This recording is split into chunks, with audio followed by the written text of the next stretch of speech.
ओम नमः शिवाय। अथ श्री नरसिंह पुराण 64वां अध्याय भगवत जन की श्रेष्ठता और भक्त पुंडरीक का उपाख्यान। ओम नमः शिवाय।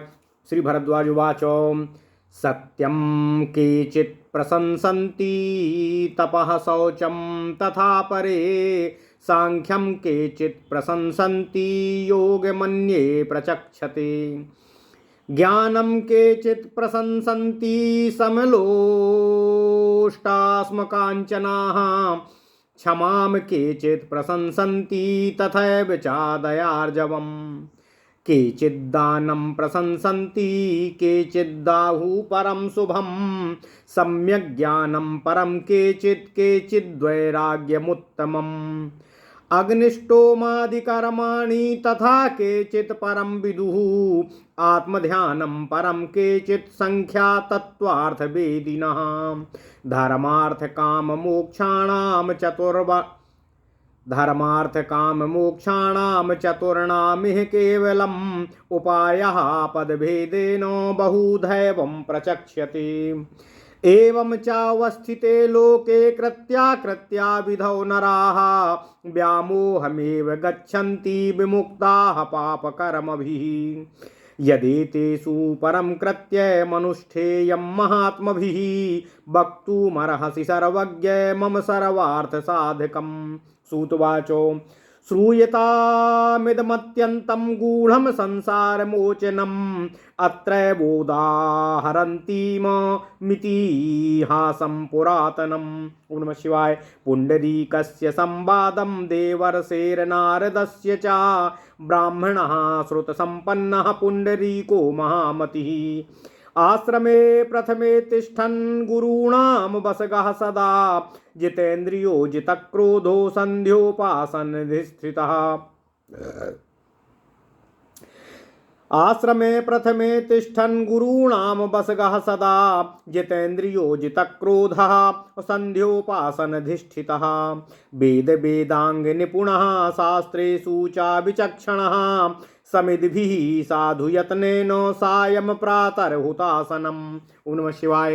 ध्यात्वा यज्ञपतिं विष्णुं सम्यगाराधयन् विभुम् और तपः स्वाध्याय निरतः साक्षात् ब्रह्मसुतो यथा उदकेन्धन पुष्पार्थैरसकृत्यर्पयन् गुरुन् माता पितृभ्यां शुश्रूषुर्भिक्षाहारी जनप्रिया ब्रह्म विद्यामधीयानः प्राणायामपरायणः तस्य सर्वार्थभूतस्य संसारेत्यन्तन्ति निःस्पृहा बुद्धिरासीन महाराजो संसारार्णवतारिणी पितरं मातरं चैव भ्रातृनथो पितामहानो पितृव्यायान् मातुलांश्चैव सखीन् सम्बन्धि बान्धवानो परित्यज्य महोदारास्तृणानि वो यथा सुखम् विचचारो महिमेतां शाकमूलफलासनः अनित्यं यौवनं रूपो मायुष्यं द्रव्यसञ्चयम् इति संचित्य यानेन त्रैलोक्यं लोष्टवत् स्मृतं पुराणोदितमार्गेण सर्वतीर्थानि वै मुने गमिष्यामि यथा कालोमिति निश्चितमानसः गंगां च यमुनां चैव गोमतीमथ गण्डकीम् शतद्रुं च पयोषणीं च सरयूं च सरस्वतीं प्रयागं नर्मदां चैव महानद्यो नदाम्नपि शतद्रुं च पयोषणीं च सरयूं च सरस्वतीं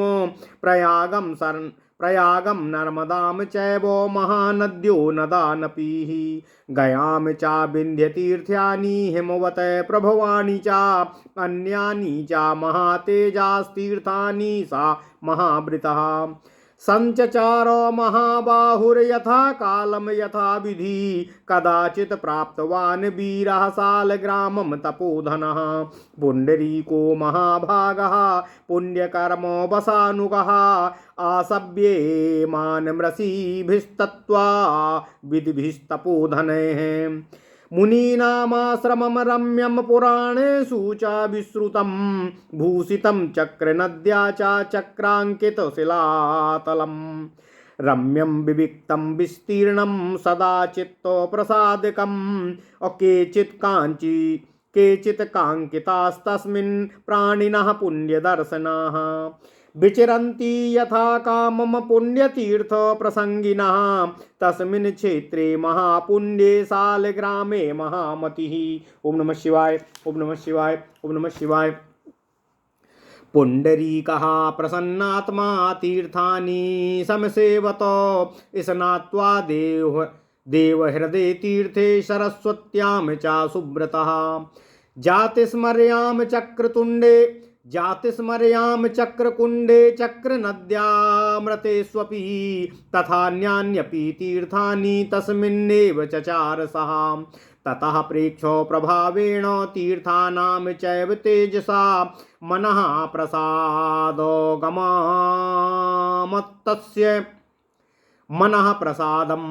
गमस्तस्य तस्मिन् महात्मनः सोऽपि तीर्थे विशुद्धात्मा ध्यान योग परायणः तत्रैव सिद्धिमाकाङ्क्षन् समाराध्य जगत्पतिं शास्त्रोक्तेन विधानेन भक्त्या परमया युतः उवासो चिरमेकाकी निर्द्वन्द्वः संयतेन्द्रियः शाकमूलफलाहारा सन्तुष्टः समदर्शनः यमश्च नियमश्चैव तथा चासनबन्धनैः प्राणायामैषु तीक्ष्णैश्च प्रत्याहारैश्च सन्ततैः धारणाभिस्तथा ध्यानै समाधिभिरतन्द्रितः योगाभ्यासं तदा सम्यक् चक्रे विगत कलमसः आराध्य देवदेवेशं तद्गतेनान्तरात्मनः पुंडरीको महाभागा पुरुषार्थो विशारदः प्रसादं परमाकाङ्क्षन्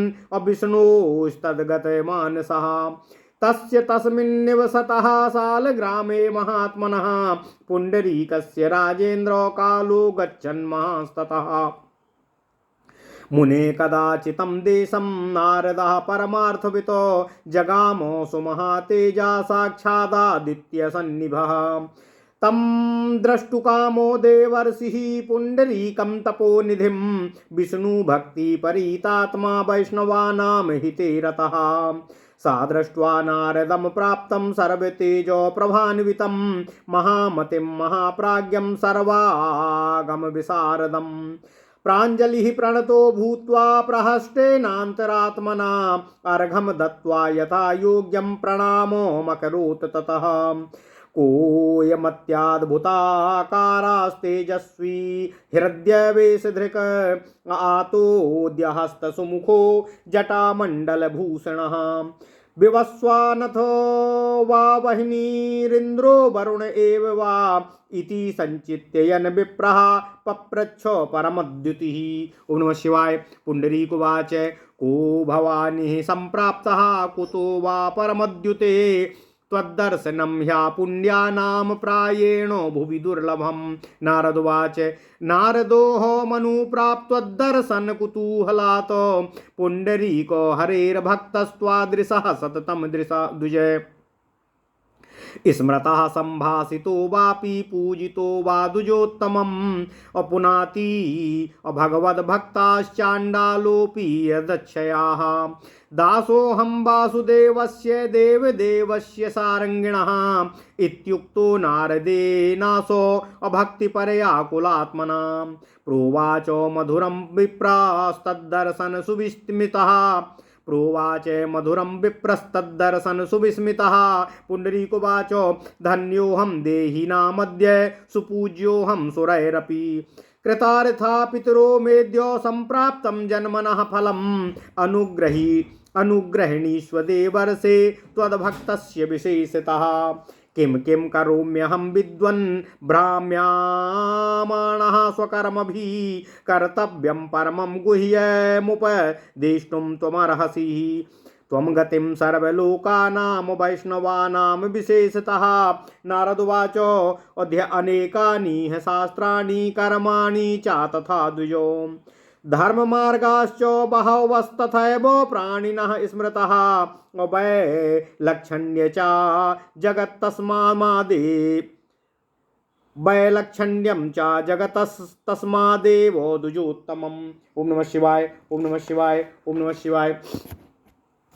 अव्यक्ता जायते सर्वं तत् अव्यक्ता जायते सर्वं सर्वात्मकमिदं जगतो इत्येवं प्राहुरपरे तत्रैव लयमेव वा। आत्मानो बहवः प्रोक्ता नित्याः सर्वगतास्तथा अन्यैर्मतीमतां श्रेष्ठो तत्त्वालोकन तत्परैः एवमद्यानुसञ्चित्य यथामति यथा श्रुतं वदन्ति सर्वे नानामतविशारदाः। शृणुष्वावहितो ब्रह्मन् कथयामि तवानघ परमार्थमिदं गुह्यं घोरसंसारमोचनम्। अनागतमतीतं च विप्रकृष्टमतीव यत न गृह्णाति नृणां दृष्टिर्वर्तमानार्थनिश्चिता। शृणुष्वाहितं तातो कथयामि तवानघ यत् प्रोक्तं ब्रह्मणा पूर्वं पृच्छतो मम सुब्रतः। कदाचित् ब्रह्मलोकस्य पद्मयोनिं पितामहं प्रणिपत्य यथा न्यायं पृष्टवाहनमव्ययम्। नारदवाच किं तज्ज्ञानं परं देवो कस्य योगः परस्तथा एतन्मे तत्त्वतः सर्वं त्वमाचक्षो पितामह। ब्रह्मोवाच या परः प्रकृते प्रोक्तः पुरुषः पंचविंशकः सः एव सर्वभूतानां नर इत्याभिधीयते। नराज्जातानि तत्त्वानि नाराणीति ततो विदुः तान्येव चायनं तस्य तेन नारायणः स्मृतः। नारायणात् जगत् सर्वं सर्वकाले प्रजायते तस्मिन्नेव पुनस्तच्च प्रलये सम्प्रलीयते। नारायणः परं ब्रह्म तत्त्वं नारायणः परं ज्योतिरात्मा नारायणः परः। ओम नमः शिवाय। परादपि परश्चापो तस्मान्नाति परं मुने यच्च किंचित् जगत् यन्त किंचित् जगत्यास्मिन् दृश्यते श्रूयतेऽपि वा। अन्तर्बहिश्च तत्सर्वम् अन्तर्बहिश्च तत्सर्वं व्याप्य नारायणः स्थितः। एवं विदित्वा तं देवा सकारं व्याहरन् मुहुः। नमो नारायणायेति ध्यात्वा चानन्यमानसाः। और किं तस्य दानय किं तीर्थय किं तपोभिः किमध्वरैः किं यो नित्यं ध्यायते देवं नारायणान्यधि यो नित्यं ध्यायते देवं नारायणमनन्ध्यैः यो नित्यं ध्यायते देवं नारायणमनन्यधि एतज्ज्ञानं वरं नातो योगश्चैव परस्तथा।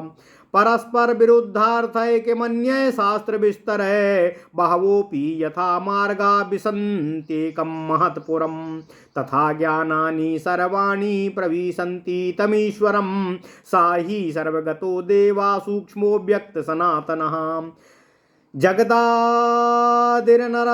जगदादिर्नाद्यन्तो स्वयंभूभूत भावनः जगदादिरनाद्यन्तो स्वयंभूर्भूत भावनः विष्णुर्विभुर्चिन्त्यात्मा नित्यः सदसदात्मकः। वासुदेवो जगद्वासः पुराणः कविरव्ययः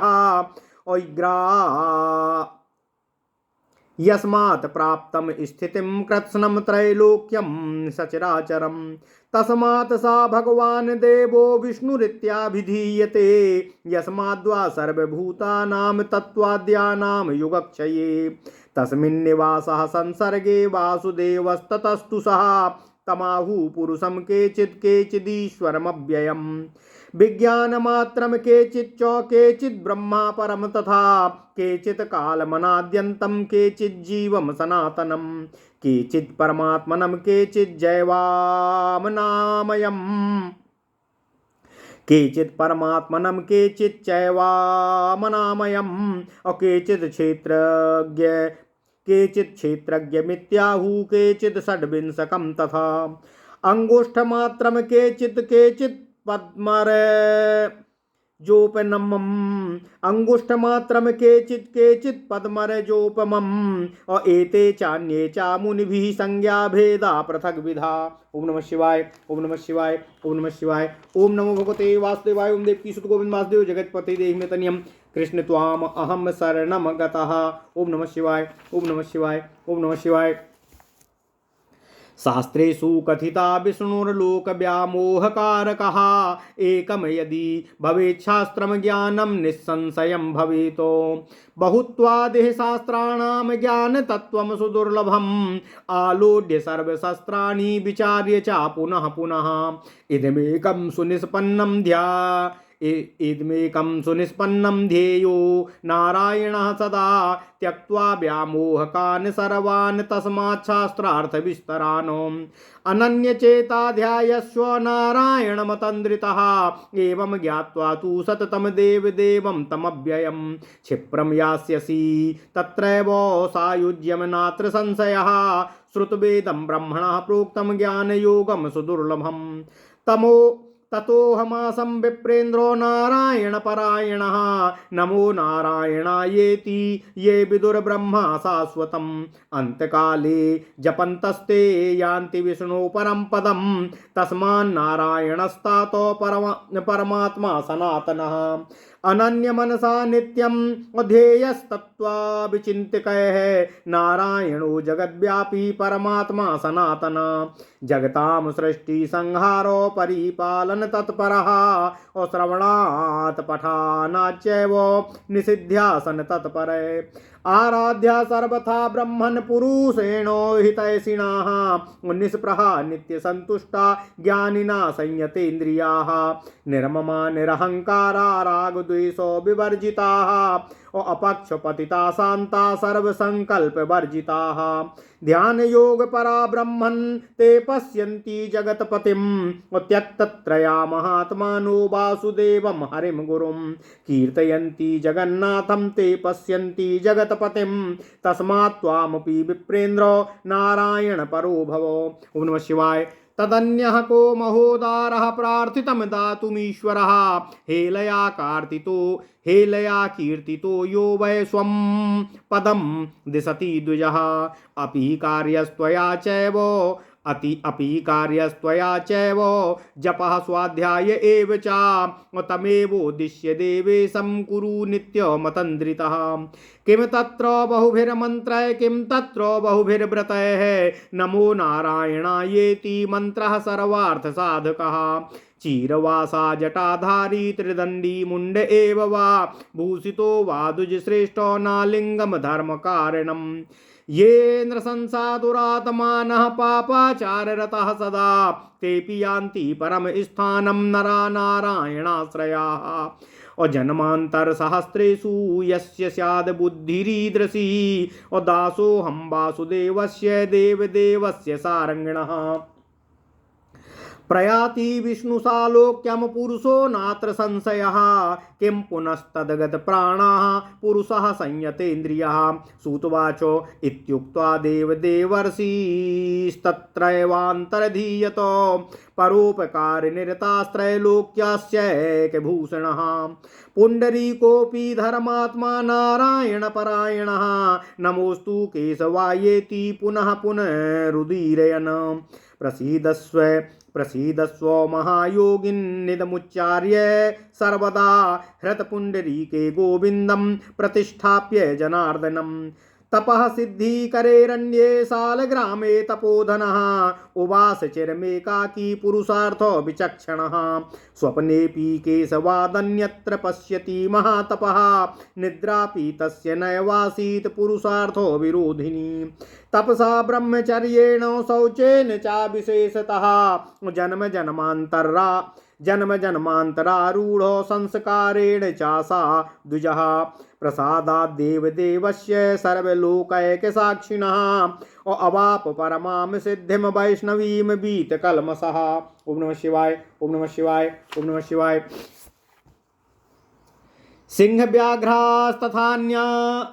सिंह व्याघ्राग्य तथा अन्येऽपि मृगा प्राणी विहिंसकाः विरोधं सहजम हित्वा असमेतास्तस्य सन्निधौ निवसन्ति द्विजश्रेष्ठो प्रशान्तेन्द्रियावृत्तयः ततः कदाचित् भगवानो पुण्डरीकस्य धीमतः अप्रादुरासीत् जगन्नाथो पुण्डरीकाय तीक्ष्णः शङ्खचक्र गदा पाणिः पीतवासः स्रग्गुज्ज्वलः और श्रीवत्स बक्षा श्रीवासः कौस्तुभेनो विभूषितः आरुह्य गरुणं श्रीमान् जना चलसन्निभः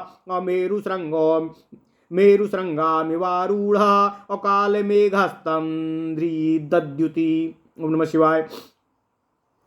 राजतेनाथपत्रेणो मुक्तादाम विलम्बिना विराजमानो देवेश्चामरव्यजनादिभिः तं दृष्ट्वा देवदेवेशं पुण्डरीकः कृताञ्जलि पपात शिरसा भूमौ साध्वसावो नतो द्विजः पिबन्निव ऋषिकेशं नयनाभ्यां समाकुलः जगाम महतीं तृप्तिं पुण्डरीको कस्तदानघः तमेवालोकयन् अबीरश्चिरप्रार्थितदर्शनः ततस्तामाह भगवानो पद्मनाभिस्त्रिविक्रमः प्रीतोऽस्मि वत्सभद्रं ते पुण्डरीक महामते वरं वृणीष्व दास्यामि यत्ते मनसि वर्तते। सूतवाच एतत् श्रुत्वा तु वचनं देवदेवेन भासितम् इदं विज्ञापयामास पुण्डरीको महामतिः। ओम नमः शिवाय। पुण्डरीकोवाच क्वाहमत्यंत दुर्विद्धिः अक्वाचात्महितवीक्षणं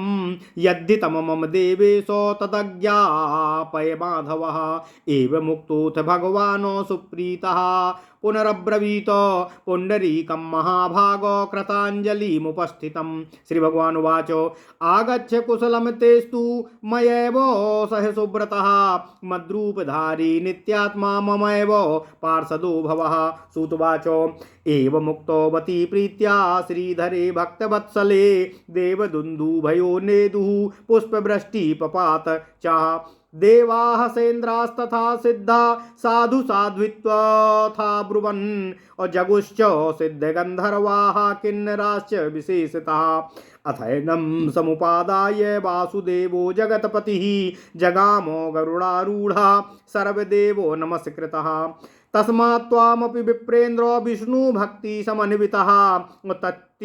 तच्चित्तस्तद्गतप्राणास्तद्भक्तानां हिते रतः आर्चयित्वा यथा योगं भजस्व पुरुषोत्तमं शृणुस्व तत्कथा पुण्याः सर्वपापो प्रणाशिनीम् येनोपायेन विप्रेन्द्रो विष्णुः सर्वेश्वरेश्वरः प्रीतो भवति विश्वात्मा तत्कुरुष्व सुविस्तरम् अश्वमेध सहस्रेण वाजपेयासतैरपि नाप्नुवन्ति गतिं पुण्याः नारायण पराङ्मुखाः अजरमरमेकं ध्यायेमाद्यन्तशून्यं सगुणविगुणामाद्यं स्थूलमत्यन्तसूक्ष्मं निरूपं ममुपमेयं योगिनां ज्ञानगम्यं त्रिभुवन गुरुमीशं त्वां प्रसन्नोऽस्मि विष्णु। ओम नमः शिवाय। ओम नमः शिवाय। ओम नमः शिवाय। ओम नमो भगवते वासुदेवाय। ओम देवकी सुत गोविंद वासुदेव जगतपते देहि तनयम कृष्ण त्वाम अहम शरणं गतः। ओम नमः शिवाय। अथ श्री नरसिंह पुराण 64वां अध्याय भगवत भजन की श्रेष्ठता और भक्त पुंडरीक का उपाख्यान। ओम नमः शिवाय। श्री भरद्वाज जी बोले, हे सूत जी, कुछ लोग सत्य को ही पुरुषार्थ का साधक बताकर उसकी प्रशंसा करते हैं, तो दूसरे लोग तपस्या और पवित्रता को उत्तम बताते हैं। कुछ लोग सांख्य योग और कुछ लोग योग की प्रशंसा करते हैं। ढेले, पत्थर और सोने को समान समझने वाले कुछ अन्य लोग ज्ञान को ही पुरुषार्थ का श्रेष्ठ साधन मानते हैं। कुछ लोग क्षमा की प्रशंसा करते हैं, तो कुछ लोग दया और सरलता की प्रशंसा करते हैं, तो कुछ लोग ऐसे भी हैं जो दान को ही सर्वोत्तम साधन बताते हैं। कुछ लोग और ही किसी उपाय को शुभ बताते हैं, तो दूसरे लोग सम्यक ज्ञान को ही उत्तम मानते हैं और अन्य जन वैराग्य को श्रेष्ठ बताते हैं। कुछ याज्ञिक लोग अग्निष्टोम आदि यज्ञों को ही सबसे बढ़कर मानते हैं। सांख्य तत्व का मर्म जानने वाले कुछ लोग आत्मा के ध्यान को श्रेष्ठ बताते हैं। इस प्रकार यहाँ धर्म, अर्थ, काम और मोक्ष रूपी चारों पुरुषार्थों का उपाय ही नाम भेद से नाना प्रकार का बताया जाता है। ऐसी स्थिति में जगत में पाप कर्म से विमुक्त पुरुष भी कर्तव्य के विषय में कुछ निश्चय न हो सकने के कारण मोह में ही पड़े रहते हैं। हे सर्वज्ञ, इन उपर्युक्त सत्य आदि उपायों में से जो सर्वश्रेष्ठ उत्तम उपाय हो और महात्माओं द्वारा आवश्यक कर्तव्य हो, सब मनोरथों को पूर्ण करने वाला हो, कृपया ऐसे उपाय का आप बताने की कृपा करें। सूत जी कहते हैं, हे भारद्वाज जी, संसार बंधन से मुक्त करने वाले इस अत्यंत गूढ़ उपाय को आप सुनिए। इस विषय में महात्मा जन देवर्षि नारद और भक्तवर पुंडरीक के संवाद को प्राचीन इतिहास का मैं वर्णन आपसे कर रहा हूँ। हे महामति भरद्वाज जी, पुंडरीक जी एक विद्वान ब्राह्मण थे। वे सदा गुरुजनों के बस में रहते हुए ब्रह्मचर्य आश्रम के नियमों का पालन करते थे। उन्होंने अपनी इंद्रियों और क्रोध को जीत लिया था तथा वे नियमानुसार संध्योपासना भी किया करते थे। वेद और वेदांगों में वे निष्णात विद्वान और ज्ञाता थे तथा अन्य शास्त्रों के भी पंडित थे। वे प्रतिदिन समिधा एकत्र कर सायं और प्रातःकाल अत्यंत यत्नपूर्वक अग्नि की उपासना किया करते थे। साक्षात ब्रह्मपुत्र नारद जी के समान वे सर्वव्यापी यज्ञपति भगवान श्री हरि विष्णु की विधि पूर्वक आराधना करते हुए उनका ध्यान किया करते थे और सदा तपस्या तथा स्वाध्याय में ही लगे रहते थे। जल, ईंधन और फूल आदि आवश्यक सामान लाकर वे सदा ही गुरुजनों को संतुष्ट रखते और उनकी अपने माता पिता के समान सेवा शुश्रूषा किया करते थे। भिक्षा मांगकर भोजन करते थे और अपने सद्व्यवहारों के कारण लोगों में परम प्रिय हो गए थे। वे सदा ब्रह्म विद्या का अध्ययन और प्राणायाम का अभ्यास करते रहते थे। महाराज, समस्त पदार्थों को वे अपना स्वरूप ही समझते थे, अतः संसार के विषयों में उनकी बुद्धि अत्यंत निष्प्रह हो भवसागर से पार उतारने वाली हो गई थी। हे भरद्वाज जी, उनका वैराग्य यहाँ तक बढ़ गया कि वे महान उदार पुंडरीक जी पिता, माता, भाई, पितामह, चाचा, मामा, मित्र, संबंधी तथा बांधवजनों को तृण के समान त्याग कर शाक और मूल फल आदि का आहार करते हुए इस पृथ्वी पर आनंदपूर्वक विचरने लगे थे। उन्होंने यौवन, रूप, आयु और धन संग्रह की अनित्यता का विचार करते हुए समस्त त्रिभुवन को मिट्टी के ढेले के समान तुच्छ समझ लिया था और अपने मन में यह निश्चय करके कि मैं पुराणोक्त मार्ग से यथा समय सभी तीर्थों की यात्रा करूंगा, वे महाबाहु, महातेजस्वी और महाव्रती पुंडरीक जी गंगा, यमुना, गोमती, गंडकी, शतद्रु, पयोष्णी, सरयू और सरस्वती के तट पर, प्रयाग में, नर्मदा आदि महानदियों तथा नदों के तट पर, गया में तथा विंध्याचल और हिमालय तीर्थों में एवं इनके अतिरिक्त अन्यान्य तीर्थों में भी यथा समय विधिपूर्वक भ्रमण करने लगे। इसी तरह घूमते हुए पुण्य कर्मों के अधीन हुए तपस्वी वीर महाभाग पुंडरीक सालग्राम क्षेत्र में भी जा पहुँचे। सूत जी कहते हैं, हे ऋषि भरद्वाज जी, वह तीर्थ तत्वज्ञानी तपस्वी ऋषियों द्वारा सेवित था। वहाँ मुनियों के सुरम्य आश्रम थे जो पुराणों में प्रसिद्ध हैं। वह तीर्थ चक्र नदी से भूषित है और वहाँ के शिलाखंड भगवान के चक्र में चिन्हित हैं। वह तीर्थ जितना ही सुरम्य था उतना ही एकांत उसका विस्तार बड़ा था और वहाँ चित्त स्वतः प्रसन्न रहता था। वहाँ पर कुछ चक्र से चिन्हित प्राणी रहते थे जिनका दर्शन बहुत ही पावन था। वहाँ पुण्य तीर्थ के यात्री यथेष्ट विचरते रहते थे। उस महापवित्र सालग्राम क्षेत्र में महामती पुंडरीक जी प्रसन्न चित्त होकर तीर्थ का सेवन करने लगे। ओम नमः शिवाय, ओम नमः शिवाय। सूत जी कहते हैं, हे भरद्वाज जी, हे ब्राह्मण, वे नियम पूर्वक वहाँ वेद हृद तीर्थ में पूर्व जन्म की स्मृति दिलाने वाले सरस्वती के जल में, चक्र कुंड में और चक्र नदी अर्थात नारायणी नदी के जल में भी स्नान करके उसी क्षेत्र के अंतर्गत अन्य तीर्थों में भ्रमण करते रहते थे। इसके बाद उस क्षेत्र के प्रभाव से और वहाँ के तीर्थोक तेज से उन महात्मा का चित्त बहुत ही शुद्ध और प्रसन्न हो गया। इस प्रकार शुद्ध चित्त एवं ध्यान योग में तत्पर हो वहाँ ही सिद्धि की इच्छा से परम भक्त युक्त हो वे शास्त्रोक्त विधि से जगतपति भगवान श्री हरि विष्णु जी की आराधना करने लगे। अपनी इंद्रियों को बस में करके निर्द्वंद रहते हुए उन्होंने अकेले ही वहाँ बहुत दिनों तक निवास किया। वे शाक और मूल फल आदि का आहार करते और सदा संतुष्ट रहते थे।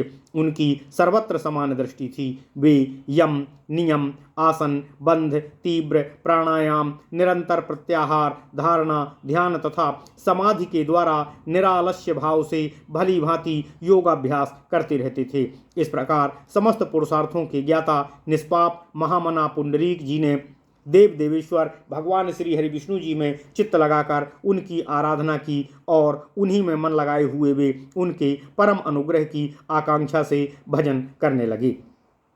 सूत जी कहते हैं, हे भरद्वाज जी, राज महात्मा पुंडरीक को उस सालग्राम क्षेत्र में निवास करते हुए बहुत समय बीत गया। तब एक दिन साक्षात सूर्य के समान महातेजस्वी वैष्णव हितकारी परमार्थ वेत्ता और विष्णु भक्ति परायण देवर्षि नारद जी तपोनिधि पुंडरीक मुनि को देखने की इच्छा से उस क्षेत्र में आए। समस्त आगमों के ज्ञाता महाबुद्धिमान महाप्राज्ञ पूर्ण तेजस्वी एवं प्रभापुंज से उपलक्षित नारद जी को वहां आया देख पुंडरीक जी के मन में बड़ी प्रसन्नता हुई। उन्होंने विनीत भाव से हाथ जोड़कर उन्हें अर्घ्य निवेदन किया, फिर यथोचित रूप से उनके चरणों में मस्तक झुकाया। तत्पश्चात परम कांतिमान विप्रवर पुंडरीक जी मन ही मन यह सोचने लगे कि ये अद्भुत दिव्य शरीर वाले परम मनोरम वेशधारी तेजस्वी महापुरुष कौन हैं। अहो, इनका मुखमंडल कितना प्रसन्न है, इनके मस्तक पर जटाजूट सुशोभित हो रहा है, इन्होंने हाथ में वीणा ले रखी है। इस रूप में ये साक्षात सूर्य ही तो नहीं है, अथवा अग्निदेव इंद्र और वरुण में से कोई देव तो नहीं है। यूँ सोचते हुए किसी निश्चय पर ना पहुँचने के कारण पुंडरीक जी ने पूछा। पुंडरीक जी बोले, हे परम कांतिमान दिव्य पुरुष, आप कौन हैं और यहाँ कैसे पधारे हैं। इस पृथ्वी पर जिन्होंने कभी पुण्य नहीं किया है ऐसे लोगों के लिए आपका दर्शन प्रायः दुर्लभ ही है। नारद जी बोले, हे पुंडरीक, मैं नारद हूँ, तुम्हारे दर्शन की उत्कंठा से ही यहाँ आया हूँ। तुम जैसा निरंतर भगवत भक्ति परायण पुरुष दुर्लभ है। हे द्विजोत्तम, भगवत भक्त पुरुष यदि जाति का चांडाल हो तो भी वह स्मरण मात्र से, वार्तालाप से अथवा सम्मानित होकर अथवा स्वेच्छा से ही लोगों को पवित्र कर देता है। फिर तुम्हारे जैसे भक्त ब्राह्मण के सत्संग की पावनता के विषय में तो कहना ही क्या है। हे द्विज, मैं सारंग धनुष धारण करने वाले देव भगवान वासुदेव श्री हरि विष्णु जी का दास हूँ। नारद जी के इस प्रकार अपना परिचय देने पर उन्होंने दर्शन से अत्यंत विस्मित हुए विप्रवर पुंडरीक जी प्रेम भक्ति से बेहवल चित्त होकर मधुर वाणी में उनसे इस प्रकार बोले। पुंडरीक जी ने कहा, आज मैं समस्त देहधारियों में धन्य हूँ, देवताओं द्वारा भी सम्माननीय हूँ। आज मेरे पितर कृतार्थ हो गए, आज मेरा जन्म सफल हो गया। हे देवर्षि, मैं आपका भक्त हूँ, आप मुझ पर अब विशेष रूप से अनुग्रह और कृपा करने की कृपा करें। हे विद्वन, मैं अपने पूर्व जन्मकृत समस्त कर्मों से प्रेरित हो संसार में भटक रहा हूँ। आप बताइए, इसमें छुटकारा पाने के लिए मुझे क्या करना होगा। मेरे लिए जो परम उचित कर्तव्य हो वह गोपनीय हो तो भी आप मुझे उसका उपदेश देने की कृपा कीजिए। हे मुने, यूं तो आप समस्त लोगों को ही सहारा देने वाले हैं, परंतु वैष्णवों के लिए तो आप विशेष रूप से शरणदाता हैं। नारद जी बोले, हे द्विज पुंडरीक, इस जगत में अनेक शास्त्र और अनेक प्रकार के कर्म हैं। इसी तरह यहाँ अनेकों प्राणी हैं और उनके लिए धर्म के मार्ग भी बहुत ही प्रकार के हैं। हे द्विजोत्तम, इसी से इस जगत में विचित्रता दिखाई देती है। ओम नमः शिवाय, ओम नमः शिवाय। नारद जी बोले, हे पुंडरीक, हे ब्राह्मण, कुछ लोगों का मत है कि यह संपूर्ण जगत सर्वथा अव्यक्त से उत्पन्न होता है और समय आने पर उसी में लीन हो जाता है। बुद्धिमानों में श्रेष्ठ कुछ अन्य तत्वदर्शी पुरुष आत्मा को अनेक, नित्य एवं सर्वत्र व्यापक मानते हैं। हे अनघ, हे ब्राह्मण, इन सब बातों पर विचार करके नाना मतों का ज्ञान रखने वाले समस्त ऋषिगण अपनी बुद्धि और विद्या के अनुसार जिस सिद्धांत का प्रतिपादन करते हैं उसे सावधान होकर सुनो। वह सब मैं तुमसे बतलाता हूँ। यह बताया जाने वाला गोप्य परमार्थ तत्व इस घोरतर संसार से मुक्ति दिलाने वाला है। मनुष्यों की दृष्टि प्रायः वर्तमान विषयों को ही निश्चित रूप से ग्रहण करती है, वह सुदूरवर्ती भूत और भविष्य को ग्रहण नहीं कर सकती है। उत्तम व्रत की पालक एवं पाप शून्य तात पुंडरीक जी, इस विषय में श्री ब्रह्मा जी ने पहले मेरे प्रश्न करने पर मुझसे जो कुछ कहा था वह सब मैं तुम्हें बतला रहा हूँ, तुम उसे ध्यान देकर सुनो। एक समय की बात है, ब्रह्मलोक में विराजमान अविनाशी कमलयोनि ब्रह्मा जी को प्रणाम करके मैंने उनसे यथोचित रूप से यह प्रश्न किया था। नारद जी बोले, हे पितामह, हे लोक पितामह, सबसे उत्तम ज्ञान और सबसे उत्कृष्ट योग कौन सा है? इस विषय में सारी बातें आप मुझे ठीक ठीक बताने की कृपा करें। ब्रह्मा जी बोले, हे नारद, जो 23 विकारों के कारणभूत 24वें तत्व प्रकृति से भिन्न 25वां तत्व है, वही संपूर्ण प्राणी शरीर में नर अर्थात पुरुष या आत्मा कहलाता है। संपूर्ण तत्व नर से उत्पन्न है, इसलिए नार कहलाते हैं। ये नार जिससे अयन अर्थात आश्रय है, अर्थात जो इनसे व्यापक है, वे भगवान नारायण कहे जाते हैं। सृष्टि काल में संपूर्ण जगत भगवान नारायण से ही प्रकट होता है और प्रलय के समय फिर उन्हीं नारायण में ही लीन हो जाता है। नारायण ही पर ब्रह्म है, नारायण ही परम तत्व हैं, नारायण ही परम ज्योति हैं और नारायण ही परम आत्मा हैं। ब्रह्मा जी कहते हैं, हे मुनि नारायण, वे भगवान नारायण पर से भी पर हैं, उनसे बढ़कर या उनसे भिन्न कुछ भी नहीं है। इस जगत में जो कुछ देखा जाता है, जो कुछ सुना जाता है, सबको बाहर और भीतर से व्याप्त करके भगवान नारायण ही उसमें स्थित हैं। इस प्रकार उन्हें साकार वस्तुओं में व्यापक जानकर ही देवताओं ने बार बार उनको साकार कहा है तथा ओम नमो नारायणाय इस मंत्र का ध्यान या मानसिक जप करते हुए अनन्य भाव से उनमें मन लगाया है। जो अनन्य चित्त हो, सदा भगवान नारायण का ध्यान करता है, उसको दान, तीर्थ सेवन, तपस्या और यज्ञों से कोई काम नहीं रह जाता है। भगवान नारायण का ध्यान ही सर्वोत्तम ज्ञान है। भगवान नारायण से बढ़कर दूसरा कोई भी योग नहीं है। परस्पर विरुद्ध अर्थ को व्यक्त करने वाले दूसरे शास्त्रों के विस्तार से कोई लाभ नहीं है। जिस प्रकार एक ही बड़े नगर में बहुत से मार्गों का प्रवेश होता है, उसी प्रकार भिन्न भिन्न शास्त्रों के संपूर्ण ज्ञान उस परमेश्वर नारायण में प्रवेश करते हैं। वे भगवान श्री हरि विष्णु अव्यक्त रूप से सर्वत्र व्याप्त हैं, सूक्ष्म तत्व हैं, सदा रहने वाले सनातन पुरुष हैं, संपूर्ण जगत के आदि कारण हैं, परंतु उनका ना तो कोई आदि है और ना ही कोई अंत है। वे स्वयं किसी दूसरे से उत्पन्न नहीं हैं, अतएव वे स्वयंभू हैं, किंतु इन संपूर्ण भूत प्राणियों को स्वयं ही वे प्रकट करते हैं, किंतु वे विभु, अचिंत्य, नित्य और कार्य कारण स्वरूप हैं।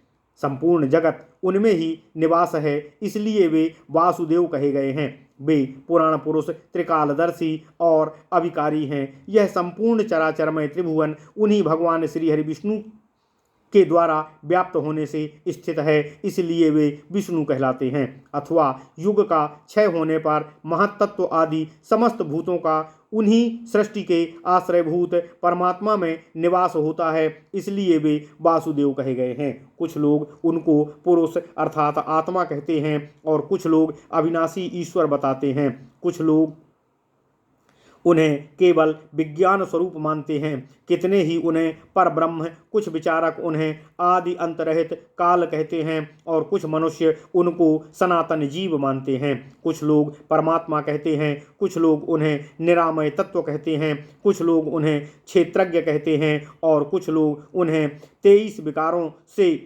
23 विकारों के कारण 24वें तत्व प्रकृति और 25वें तत्व रूप पुरुष से भिन्न 26वां तत्व पुरुषोत्तम मानते हैं। कुछ लोग आत्मा को अंगूठे के बराबर बताते हैं और कुछ विद्वान कमल पुष्प की धूलि के एक शिवाय धूलि के कमल कुछ लोग उन्हें कमल पुष्प की धूलि के एक कण के बराबर मानते हैं। ऊपर भगवान श्री हरि विष्णु के जिन नामों का उल्लेख किया गया है वे तथा अन्य भी बहुत से भिन्न भिन्न नाम मुनियों द्वारा शास्त्रों में भगवान श्री हरि विष्णु के लिए कहे गए हैं, जो साधारण लोगों में भेद भ्रम का उत्पादन कर उन्हें मोह में डालने वाले हैं। यदि एक ही शास्त्र होता तो सबको संदेह रहित निश्चयात्मक ज्ञान संभव हो सकता था, किंतु यहाँ तो बहुतेरे शास्त्र हैं और उन सब का अलग अलग सिद्धांत है, अतः ज्ञान का तत्व बड़ा ही दुर्ज्ञेय हो गया है। परंतु मैंने संपूर्ण शास्त्रों का मंथन करके विचार किया तो एक यही बात सब सिद्धांतों के सार रूप से ज्ञात हुई है कि सदा भगवान नारायण का ध्यान करना ही सर्वोत्तम और सर्वश्रेष्ठ है। इसलिए मोह में डालने वाले संपूर्ण शास्त्र विस्तारों का त्याग करके एक चित्त होकर उत्साहपूर्वक भगवान नारायण का ध्यान करो। इस प्रकार सतत चिंतन के द्वारा उन अविनाशी देव देव नारायण का तत्व जानकर तुम शीघ्र ही उनमें सायुज्य शक्ति और मुक्ति प्राप्त कर लोगे, इसमें संदेह नहीं है। हे विप्रेंद्र, मार्कंडेय जी कहते हैं, हे विप्रेंद्र शास्त्रनीक जी, इस प्रकार ब्रह्मा जी के कहे हुए इस परम दुर्लभ ज्ञान योग को सुनकर मैं तभी से भगवान श्री नारायण की परिचर्या में लग गया। जो लोग ओम नमो नारायणाय इस सनातन ब्रह्म स्वरूप मंत्र को जानते हैं वे अंतकाल में इसका जप करते हुए भगवान श्री हरि विष्णु के परम धाम को प्राप्त कर लेते हैं। अतः हे तात, तत्व विचार करने वाले पुरुषों को सदा ही सनातन परमात्मा नारायण का अनन्य चित्त से ध्यान करना चाहिए। भगवान नारायण जगतव्यापी सनातन परमेश्वर हैं। ये भिन्न भिन्न रूप से संपूर्ण लोकों की सृष्टि, पालन और संहार कार्य में संलग्न रहते हैं। इनके नाम, गुण एवं लीलाओं का श्रवण और कीर्तन करते हुए उनके ध्यान में संलग्न हो उनकी आराधना करनी चाहिए। हे ब्राह्मण, अपना हित चाहने वाले पुरुष के लिए सर्वथा भगवान नारायण की आराधना ही कर्तव्य है। हे विप्रवर, जो लोग निस्संदेह नित्य संतुष्ट, ज्ञानी, जितेंद्रिय और ममता, अहंता, राग, द्वेष आदि विकारों से रहित हैं तथा जो पक्षपात शून्य, शांत एवं सब प्रकार के संकल्पों से वर्जित हैं, वे भगवान के ध्यान योग में तत्पर हो उन जगदीश्वर भगवान श्री हरि नारायण श्री हरि विष्णु का साक्षात्कार कर लेते हैं। जो महात्मा त्रिभुवन से नाता तोड़कर जगत गुरु जगन्नाथ भगवान वासुदेव का कीर्तन करते हैं वे उन जगतपति का दर्शन पा जाते हैं। इसलिए हे विप्रवर, तुम भी भगवान नारायण की समाराधना में तत्पर हो जाओ। हे द्विज, सूत जी कहते हैं, हे द्विज, हे भरद्वाज जी, जो अवहेलना पूर्वक नाम लेने पर भी भक्त को अपना परम धाम दे देते हैं, उन भगवान नारायण के सिवा दूसरा कौन ऐसा महान उदार है जो मांगी हुई वस्तु को देने में समर्थ हो। तुम्हें जप अथवा स्वाध्याय जो कुछ भी करना हो उसे उन देवेश्वर भगवान नारायण के उद्देश्य से ही सदा आलस्य का त्याग करते हुए करते रहो। बहुत से मंत्र और व्रतों का क्या काम है। ओम नमो नारायणाय यह मंत्र ही सब मनोरथों को सिद्ध करने वाला है।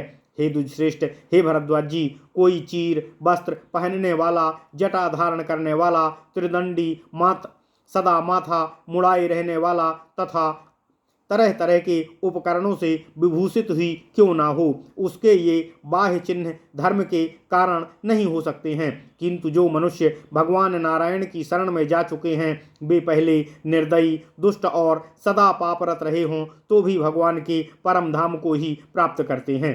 हजारों जन्मों में भी जिसकी ऐसी बुद्धि हो जाए कि मैं वासुदेव सारंग धनुषधारी भगवान वासुदेव का दास हूँ, वह मनुष्य निस्संदेह भगवान श्री हरि विष्णु के सालोक्य को प्राप्त होता है। फिर जो पुरुष जितेंद्रिय होकर सदा भगवान में ही अपने प्राणों को लगाए रहता है उसके लिए तो कहना ही क्या है। सूत जी कहते हैं, हे भारद्वाज जी, सदा दूसरों के ही उपकार में लगे रहने वाले त्रिभुवन भूषण देवर्षि नारद जी की उपर्युक्त बातें बताकर पुंडरीक जी से वहीं अंतर्ध्यान हो गए। अब धर्मात्मा पुंडरीक भी एकमात्र भगवान नारायण के भजन में तत्पर हो बार बार इस प्रकार उच्चारण करने लगे। भगवान केशव को नमस्कार है, हे महायोगिन, आप मुझ पर प्रसन्न हों।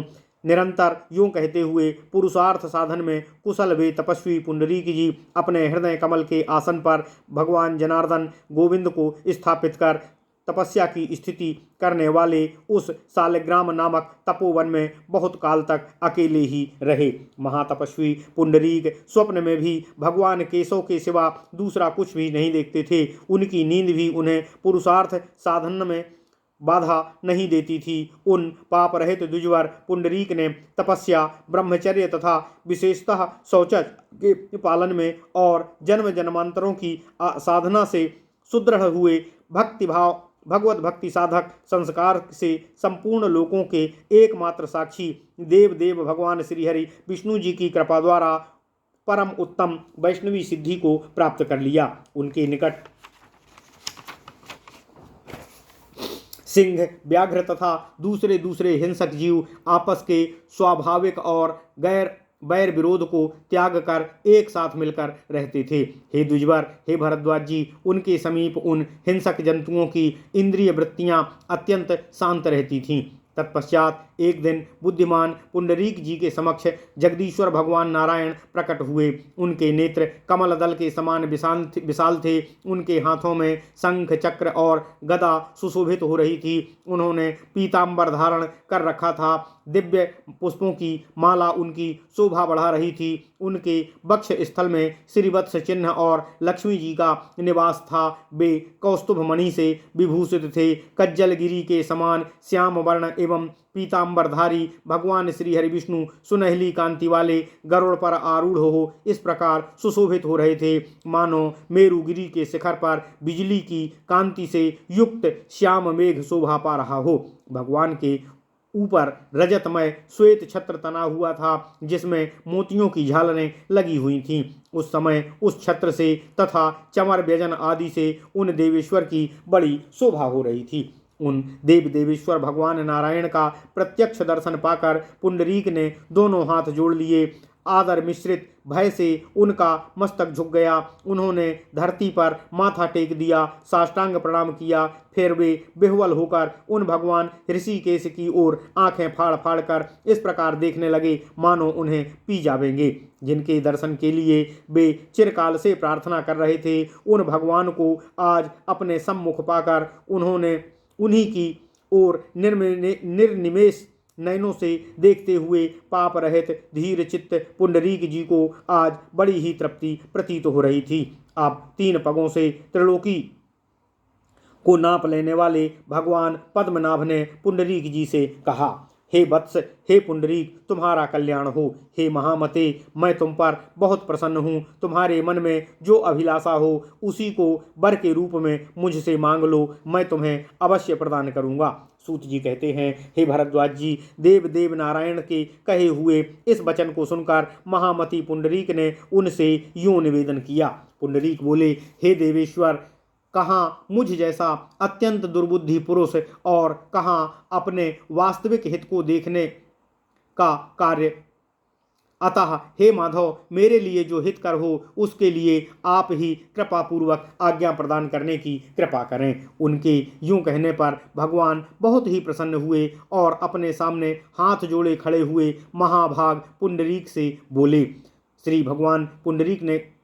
श्री भगवान जी ने पुंडरीक से कहा, हे सुब्रत, तुम्हारा कल्याण हो। तुम मेरे साथ ही आ जाओ और मेरे ही समान रूप धारण करके मेरे नित्य पार्षद हो जाओ। सूत जी कहते हैं, भगवत वत्सल भगवान श्रीधर के प्रेम पूर्वक यूं कहने पर देवताओं की दुंदुभियां बज उठीं और वहां आकाश से फूलों की वर्षा होने लगी। उस समय इंद्र आदि सभी देवता और सिद्धगण यह बहुत अच्छा हुआ इस प्रकार कहकर साधुवाद साधुवाद ऐसा कहने लगे। सिद्ध गंधर्व और किन्नरगण विशेष रूप से यशोगान करने लगे।